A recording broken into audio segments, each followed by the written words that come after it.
صبح اٹھ کے چہرہ ہر ایک دھوتا ہے، لیکن اگر وضو کی نیت سے دھوئیں تو وہ عبادت ہو جاتا ہے۔ یہ نیت کی طاقت ہے۔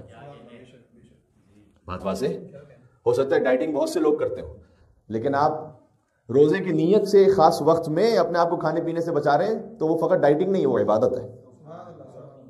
چیریٹی دنیا میں بہت سے لوگ کرتے ہیں، ملینز آف ڈالرز کی چیریٹی کرتے ہیں، لیکن ہر چیریٹی سے مال پاک نہیں ہوتا۔ اس چیریٹی سے مال پاک ہوتا ہے کہ جو فی سبیل اللہ قربتاً الی اللہ کی نیت سے کی جائے۔ اللہم صلی علی محمد وعلی محمد۔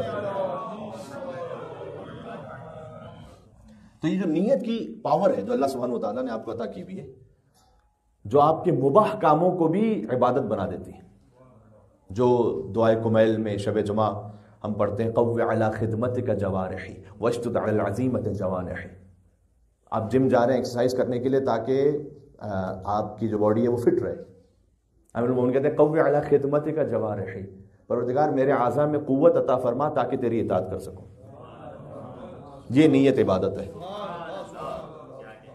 بات واضح ہو رہی؟ اس پہ گفتگو کیا بلکہ کئی مجالس ہو سکتی ہیں۔ فقط ایک نیت کے ذریعے سے آپ کیا کچھ نہیں بدل سکتے اپنی زندگی میں۔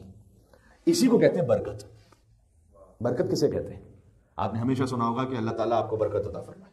برکت کا مطلب علامہ طباطبائی نے اس کی ڈیفینیشن یہ لکھی ہے، اور یہ قرآنی لفظ ہے برکت۔ برکت کا معنی انہوں نے لکھا ہے کہ بظاہر کم شے لیکن اس کا اثر ہمیشہ ہو، یہ ہے برکت۔ سیدہ کونین سلام اللہ علیہا کا لقب مبارک ہے، اللہم صلی علی محمد وعلی محمد۔ بی بی کا لقب ہے مبارکہ، برکت رکھنے والی اور عطا کرنے والی بی بی۔ سن و سال میں فقط 18 برس کی بیوی لیکن 11 ائمہ کی ماں، یہ برکت۔ 11 ائمہ جس بیوی کے لیے کہیں کہ انا ابن فاطمہ الزہرا، میں بی بی فاطمہ کا بیٹا ہوں۔ آج حضرت حجت جن کے وجود اثر سے سارے عالمین میں برکت ہے، انہیں بھی جب ہم پکارے تو ہم کہیں یبن الزہرا ادرک، اے زہرا، سبحان اللہ، اللہم صلی علی محمد وعلی محمد۔